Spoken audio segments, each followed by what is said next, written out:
Okay, we're on here with Brian Green of Washington State. Brian, how you doing today? Good, Arch. Thanks for having us on. Oh, no problem at all. I want to get in your background first. You've had quite the path. Obviously, you're in your first year at Washington State, and obviously it's been a never seen before pandemic with COVID. But why don't you give the viewers kind of your background before Washington State?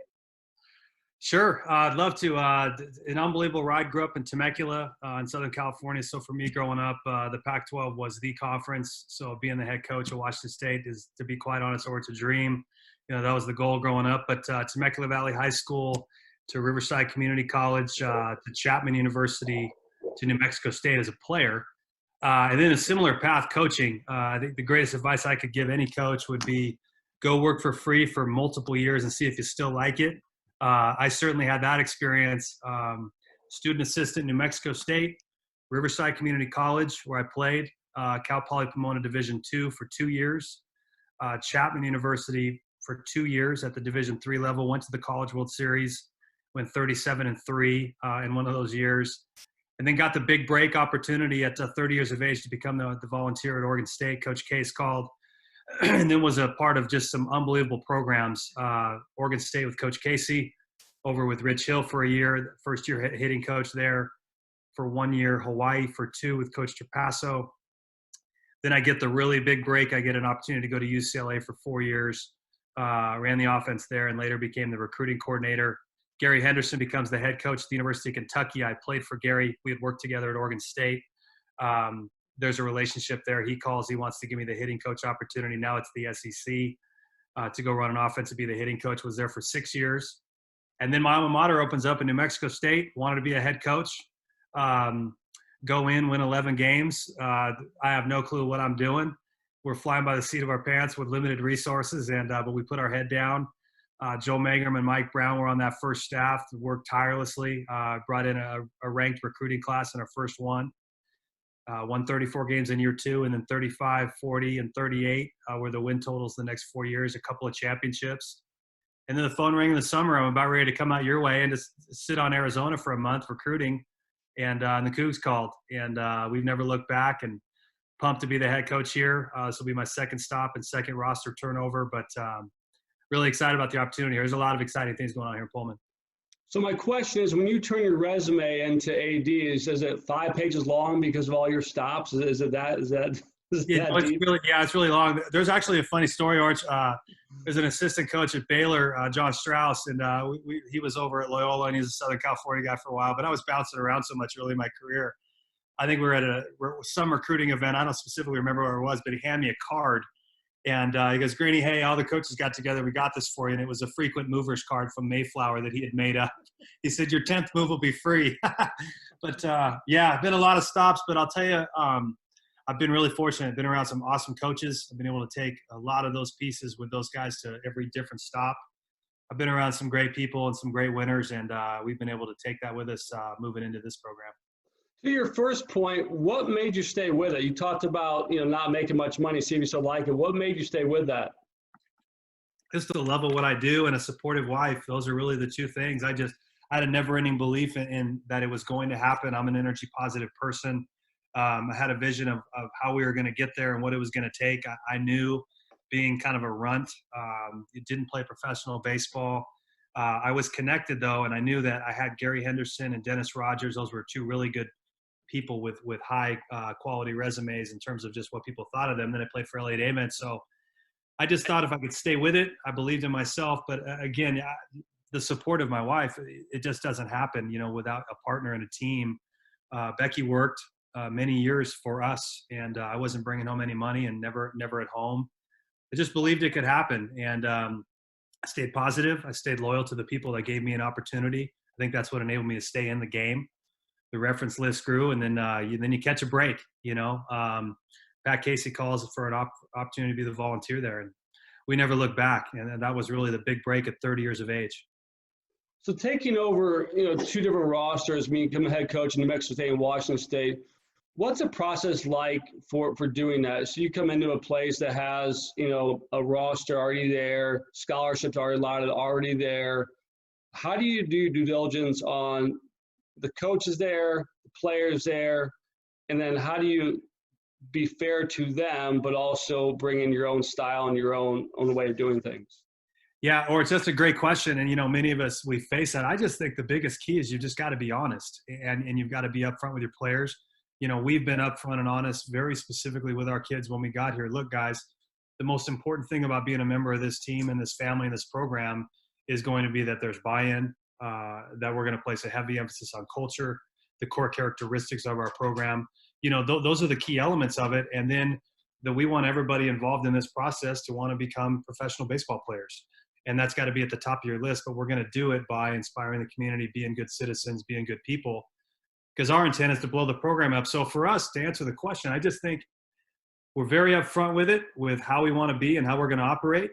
And we're very upfront with, look, guys, we're going to treat this program like we treat life. Starting with myself and the assistant coaches, all of us are replaceable.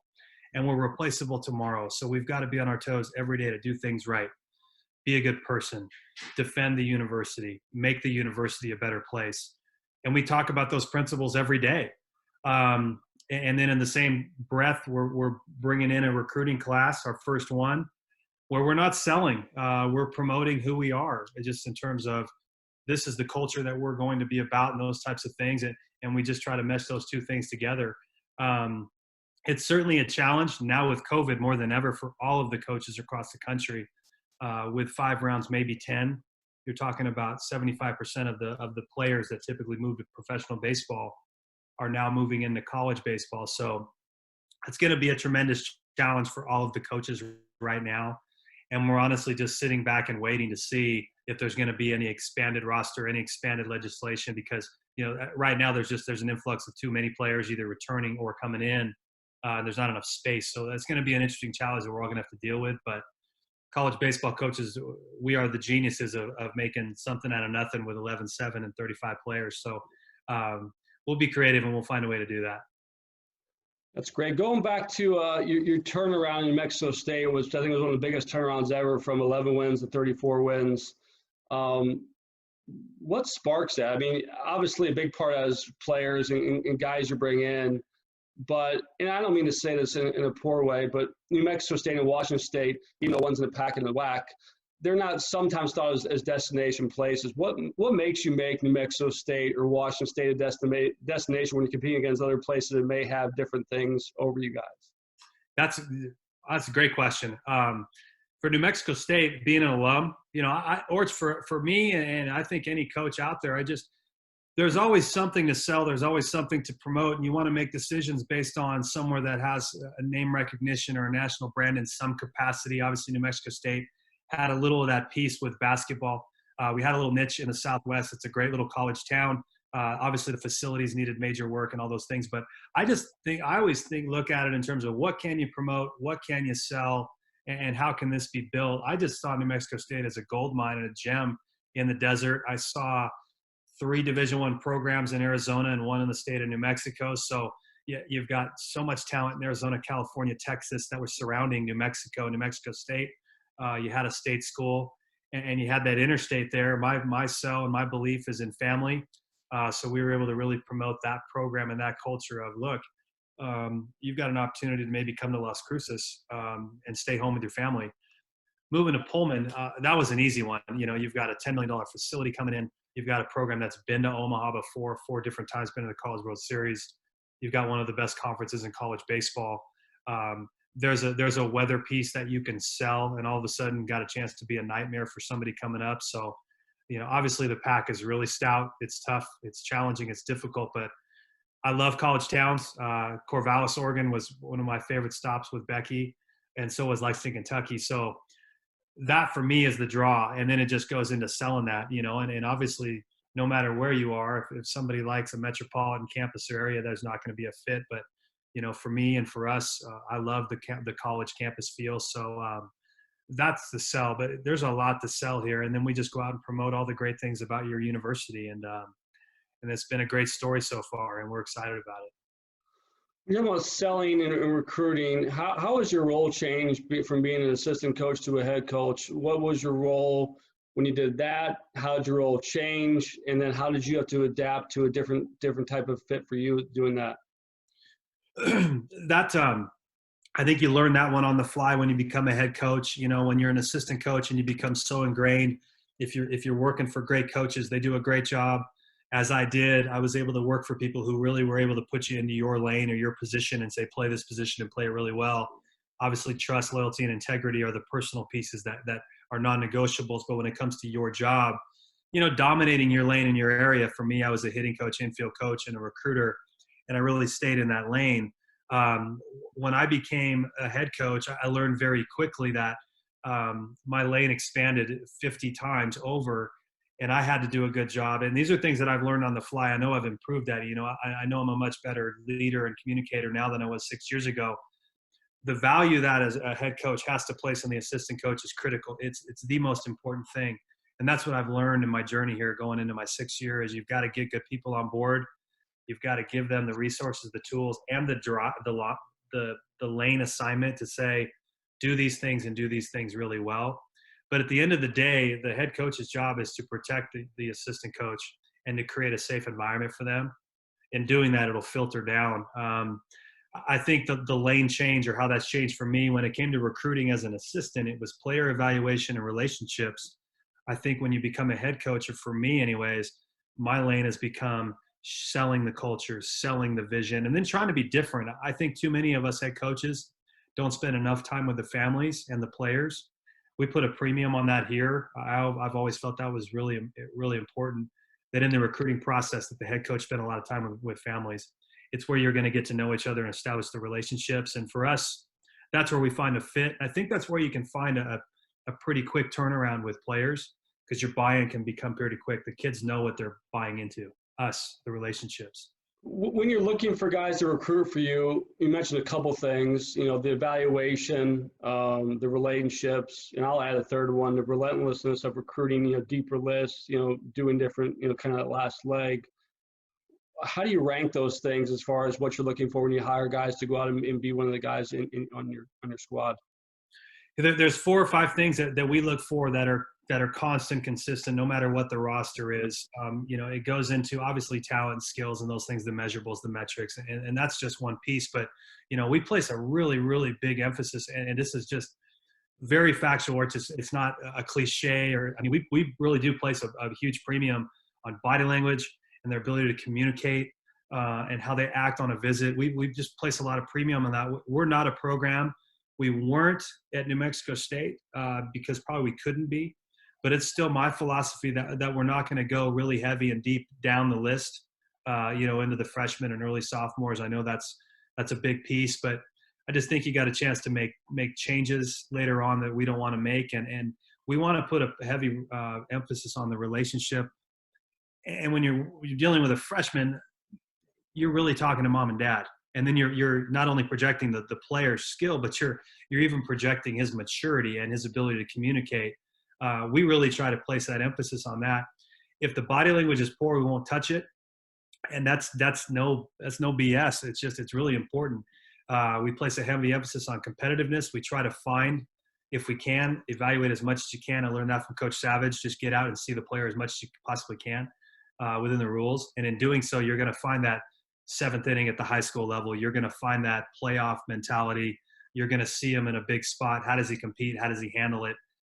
Does he drive into that? So that's the third thing. But it really becomes makeup. It becomes player, metrics, talent, skill. That's all in one. It becomes competitiveness. And then it becomes the last 2, and that's social awareness, individual awareness. And then that ties into the GPA. Is there an intelligence piece? I think when you look at the best players in the pack, or if you look at the best players in the SEC or any of the Power 5 conferences, you see those freshmen and they get in a camera and they can do an interview and they can do it really well. They're pros. And that's something that I translate into. If you can do that piece, you got a chance to be a really solid competitor on the field. You know, you want men in your program, and we really try to recruit them. So it starts with how do they act, and we just place a really big premium on it. So the relationship piece is important. But I would sell out to advice for a high school player, just like we do here. You know, start getting in front of a camera and start understanding how to speak with people. It paints a big picture, and as competitive this thing is, that's a big piece for us and a lot of the coaches. What would you say the biggest difference is, if any, between the SEC and the Pac? So obviously you've been in two Power Five conferences as a coach. Is there any differences between those two conferences? They're really similar. Obviously, the crowds and the media. Those would be the two. There's more scrutiny, and then the crowds are bigger. But the West Coast is so unique where in the SEC you might play in front of 10 and it feels like 10, but the West Coast, when you play in front of 3, still has that feeling of 10. It's just that the stadiums are smaller. So I think the volume or the capacity of crowd, that was certainly different just in terms of the sheer numbers. And then the media, there's more cameras. There's more opportunity for people in front of you with a microphone after a game. And I say that with the players, and I just think that's why it's so important as us as coaches to really get our guys acclimated to cameras at an early age. It's going to prepare them for life. It's going to prepare them for the interview. It's going to prepare for professional baseball, sitting down and talking to a scout and doing a great job of that. Those are really the two. The baseball's the same. It's a power league. There's power at the corners. There's power on the mound. There's real stuff. There's real pressure, and it's really important. I mean, this is my third stop in the Pac, and then being at Kentucky for 6 years, I've been blessed to be. It's an awesome environment to be in. It's really interesting to me. You mentioned that twice, really, your last two answers. You mentioned about talking in front of a camera, and that's something that I really wouldn't have thought about, because we do player videos, and our first part is them talking, introducing themselves, 15-second spot, nothing major. But now you say that, think about the guys that feel comfortable doing those things, and it really does have translation over to confidence, competitive level too. And then talking about your experiences, real life stuff too, I find it really interesting that it does translate as far as interviews, business, and moving forward. So I love that answer. My next question is, when you think about spending your time with your program, like your mental effort, your time, your resources, how much is spent on recruiting, and how much is spent on player development? So I always tell people, if you got a pie circle, what percentage is spent on player development and what percentage is spent on recruiting? That's a really good question. And I think, Orch, that goes into what position or what lane you're in within your staff. As an assistant coach, it's entirely about recruiting. And I mean, it's entirely about recruiting. We had a funny story. It was late in October, and Coach Davis, Terry Davis, our recruiting coordinator, he's a phenomenal worker. He's a tireless worker. He's in the dugout before practice one day, and we're doing our 15, 20-minute mental talk and mental skills program. And I said, guys, I'd like to introduce you to a newest member of our family. His name is Terry Davis. He's our recruiting coordinator. I know you haven't seen him in 2 months. But I think for me as a head coach, it's entirely about player development. That's where my brain is. That's where my thinking is. As an assistant coach, it's always on recruiting. Now, my time is spent physically in the fall, or anytime there's a kid on campus. Those kids are getting it, and our current players know that. Our current players, it's very important that they come out, shake their hand, introduce themselves to all the families that come on campus. But my time is on the player development piece. And the second component of that is that's the recruiting sell that we give. We talk about culture, we talk about family, and we talk about professional development underneath our 3 pillars, which are win or teach within our system, recruit and develop. That's a massive piece. And then inspire the community, all based around influencing the person first, player second. But man, for me, it's about player development, not only on the field. I've got to be in the cage with those guys. I've got to be hitting early. That's my job. I'm the hitting coach. And I've got to do that, and I've got to play my position well. If I falter there, we're going to falter as a program. I've got to play that position well. But the player development piece is the mental skills program. I take notes and do our weekly meetings and do them every day. I mean, it's a 20-minute meeting every day just on enhancing the person first with our mental skills program. So that's where my time is spent now. And we sell that on the recruiting end. I think that's where it really happens.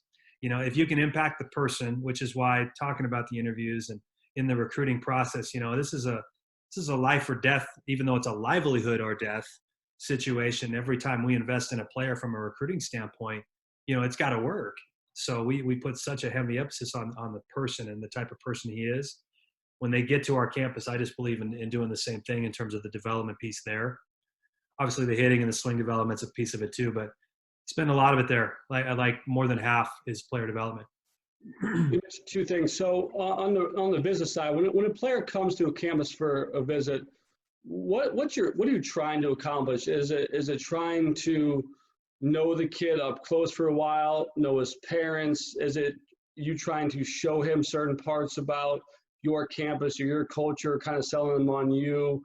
Is it all the above? What's your main focus is when guys get to your school? I learned that the answer to that, I learned that at New Mexico State, just going through the process and being in a different position, being the head coach. We went into recruiting early on where we were selling and we were promoting. But what we were selling and what we were promoting ended up being the type of person and player that we were bringing to our program. And that was something that really became pretty evident in year 3. So in doing that, it became, what? To answer your question now in Pullman, it just becomes this. We're going to pound the players and the families when they come to campus, not on sales, not on trying to get them to buy in. We throw the net out. Now we're going to sell and show everything about Pullman, what it means to be here. But we want players to know that this is a college campus. And I say this, if I'm at UCLA, we're going to take them down to Westwood where it's metropolitan or SC, you're in a city. So we're going to sell that because that's how it's going to be. And we want the families to be happy and comfortable, know what they're getting into. We don't take a secret street or, avoid this way of town. We try to show them everything about who we are in Pullman. And then what I do from the 5-6 hours that we spend with the families is just constantly pound, this is what you could be getting into. Because the most important thing is when the families show up and the kids show up, is that what we sell in the recruiting process, and all quality programs I think would tell you this, is when the parents show up and the kids show up and it's October, the player and the parent and the coach, they've got a little moment, and that moment was awesome. What we were told is what is happening. And when you have that, you have trust. Now you've got relationships. Now you can build into a culture, and now it's got a chance to be on for you. So I've learned in going through this with me personally, don't sell, just promote who we are and what we're about. And if people want to be a part of that, they'll choose you. And if not, that's a good thing too, because there's got to be an alignment there. Being the hitting coach, I have two background stories for you. One, you probably don't remember this. This was probably when you were in Kentucky. I was in Northwoods League, and I was up in Mankato as the head guy. And you took a liking to how much early work was being done. You got there early, watched guys work, and you came up and talked to me about how guys worked. I'll never forget that. And the second one was I was at ASU New Mexico State, this year actually, and I got a chance to talk to Mike Gonzalez, Nick Gonzalez's dad, who we had at high school, and I asked him. I said, what changed with Nick? Because we all liked Nick out of high school, good player. Obviously, everybody's told a story since then. I said, Yeah. but what changed? And he answered to me. He goes, honestly, Brian Green is what he told me. He goes, Brian had a humongous impact on Nick, his swing and his hitting. So my question to you is, being a hitting guy, where do you think your strength lies? Does it lie in the mechanical, in the mental? What makes you relatable on the hitting side? Well, that's a great story. Thanks for sharing that. And I do remember the summer league because I dig that. As an assistant, I got to go out and do that a lot. And it was really cool. Gary Henderson in Kentucky, he would have us go out and just hang out with our guys for a little bit, give them a little reprieve, help them out. And I got a chance to go see the other coaches work. And I love that early work stuff. If you're floating in Peoria and you happen to be there in October and, you see guys in instructs and there's 15 guys at third base working on the backhand. I mean, that's just awesome, right? And you're watching the coordinators do one thing over and over again. But, I've learned over time, when it comes to hitting, our job as hitting coaches is to communicate the simple. And I think a lot of times it can be too complex. I think a lot of times we're very stationary in our thoughts in terms of there's only one way to do it. What I've learned is that every player is different. Every player's body is different. Every player's brain is different. Every player's rhythms are different. And then certainly strengths are different. But, I think what makes us effective is, number one, we put a heavy emphasis on offensive approach. We put a heavy emphasis on swing development, and we pound individual personal awareness. We demand from our guys that they work, and they work specifically on a skill. It's one of our core characteristics is skill acquisition. But know what you're doing all the time. You've heard that, have your feet and be present and plant firm. But, we've got 4 simple keys with the swing. We pound them every day. But I think what separates a good hitting coach or a great hitting coach from an average one is time. The only way that you can affect change positively for players is to be in the cage with them all the time. And you don't have to necessarily say anything. It's our responsibility to just sit there with them. That's where you learn. Nick blew up. But I remember the swing changes that we were making with him. You go into a session and you're working and you just evolve into, hey, how about trying this? And let's full form into this. And what do you got with this? That's what I personally love to do. The only way that stuff works is through trust and through relationships where we can mess around a little bit and kind of find what really works, because everybody's different. So for me, I think what separates a great hitting coach and the ones that I've been around who are great, or if you talk to professional guys, the guys that they love in the big leagues or in the minor leagues, it's the coaches who are in the cage with them and who aren't pressing their values onto them. They're teaching, they're instructing, and they're offering up advice of how about try this instead of do this. And there's freedom within a system. We do have a system. And the system is essential. Our basic movements of the swing are systematic. We do have an offensive approach, which is a system. But again, it just comes down to the relationships, in my opinion, and then being there with your camera and filming guys all the time and then giving it back to them and constant feedback. We know and really feel like when players really blow up for us, is that time frame in October and is that time frame in January, February when we were able to get onto the field, and where I will just intentionally 3-4 days where it's just early work with every guy every day and it's optional. I just pull out a bucket and sit there and wait for guys to show up. And the next thing you know, you've got guys just rolling in. That's the key. And I think as a hitting coach too, or the last thing is we just have to demand that they work. And we've got to create an environment where it's fun to work. Early and late is expected. If you want to play in the big leagues or if you want to reach professional baseball, you got to put the work in. And that's an expectation. Expectations at Washington State, you look back at the last, 5, 6, 7 years, and Alan, it's been over 500 for a while. And I know you guys were off to a pretty decent start this year as well. How do you turn that one too? So to me, you turn New Mexico State. How do you turn Washington to be a player in the pack when you have so many, powerhouses and guys that have done well over the course of time?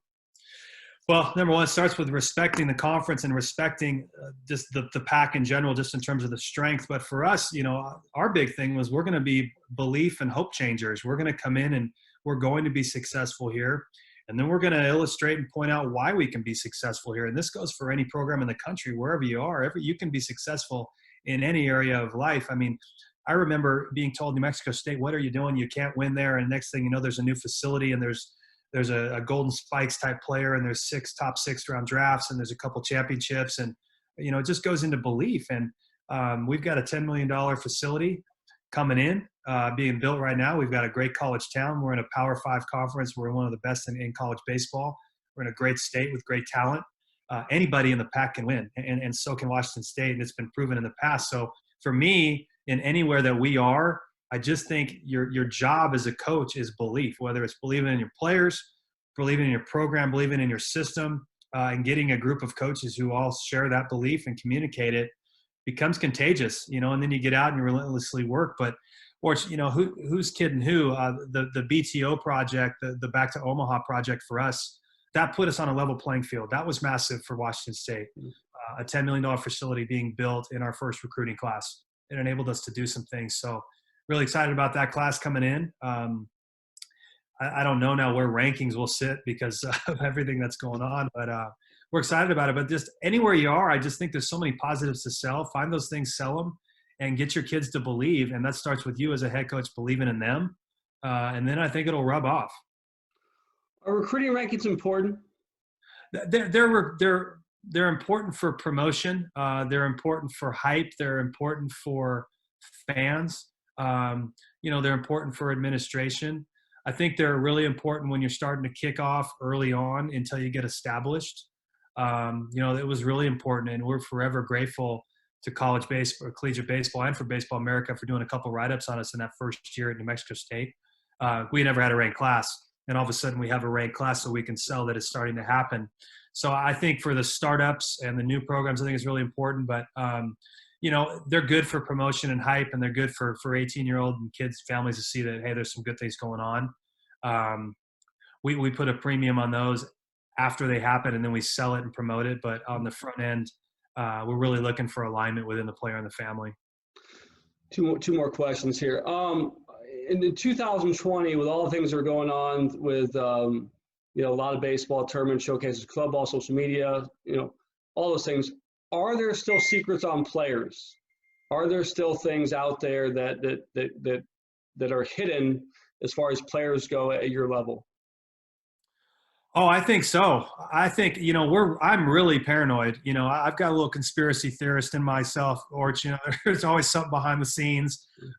No, I just think as a coach, you've got to, we demand that we do our homework in every absolute piece, because you're going to find something out, number one, about the individual player, but then two, there is always a player that comes out of nowhere. I mean, Nick Gonzalez wasn't a secret in terms of, he was very exposed, but nobody saw his talent. And who's kidding who? I didn't either. We just knew we had a great person from a great family and a great worker, and we thought he was going to be a great player, a college-type player. This first-round stuff that blew up, he gets all the credit for that, or that type of player. So does Ortiz, because it's 15, 20 pounds of strength. It's Friday night, you're hitting instead of going out. It's deciding to put a place and emphasis on sleep and nutrition and body versus partying, because it's a never-ending, relentless pursuit of, I'm going to make it to the big leagues. But no, there's secrets all over the place. And I just think that's why, as a recruiter, for us, we mentioned that earlier, but we're pretty patient in terms of the timeline. We have confidence to wait. There are great players that come out of nowhere. And a lot of times it's 15 or 20 pounds from a junior who is this guy, and all of a sudden he becomes that guy. And so, number one, secrets happen from talent. And then number two, secrets happen from, you got to do your homework on the player. You got to make sure we uncover every stone. We'll give you one more story on that one too. So we didn't work with him, but Kyle Bradish, the guy I saw in the game, and I texted five coaches on him because I didn't work with him. I was just trying to help programs out. I said, listen, here's this guy. There was one guy who followed through and did his work. Right. And, the story goes pretty good on later on stuff too. So it's really kind of about, uncovering those rocks as you go along. My last question would be, not sure how long your tenure will last here, 3 years, 5 years, 8 years, 12 years, 20 years, however long you're at Washington State. How do you want your tenure there to be? What do you want to accomplish at Washington State? Just want to change the program, just like we did at New Mexico State. You always want to leave the place and you want to make it better. You want to make an impact. I think the biggest thing, Orch, that if we do what we're supposed to do as coaches, we make an impact. When we leave, the program stays the same. If there are system things, or there are cultural things, or there are body language things, those are the things that I really want to, when I leave here, or if I leave here, or whenever we're done here, is the impact that we made was that we got the community excited. We got our players excited. There was belief that you can win here. And in doing that, you've changed the program and you've changed the culture. And then that there's an expectation that the program can be great, should be great, will be great. And I think that's our greatest challenge as coaches, is just to think that way. So, we're very intentional with that. We actually work with a performance coach with our coaching staff, and he works with us on our attitudes and how we think. And the first thing that we do in our staff retreat in August before the year starts is we do a 3-year vision, and then we re-engineer it backwards. And I've got that laid out, and I've got it on my desk, and I look at it every day. But it says, this is where we're going to be in 3 years, and it's a reminder of what to do. And then we try to work backwards. So we did that in New Mexico State. In year 3, we started that, and it was the coolest thing I ever did. But for us, what do we want to leave? We want to change the culture. We want to change the belief. We want to blow the program up. I want to create it and make it an Oregon State, and it can be done. I was there in the early stages, the new stadium, and you see what Coach Case did. I mean, that place is a nightmare to go play at, and we want to do the same thing here in Pullman. Awesome, Brian. Well, thank you for your time. I think that I knew it was going to be good kind of going in, but it kind of exceeded my expectations of what you did. And wish you the best of luck up there at Washington State. Thanks, Orch. Thanks for what you do, man. Keep up the good work. right, thank you so much, Brian. Take care. Bye.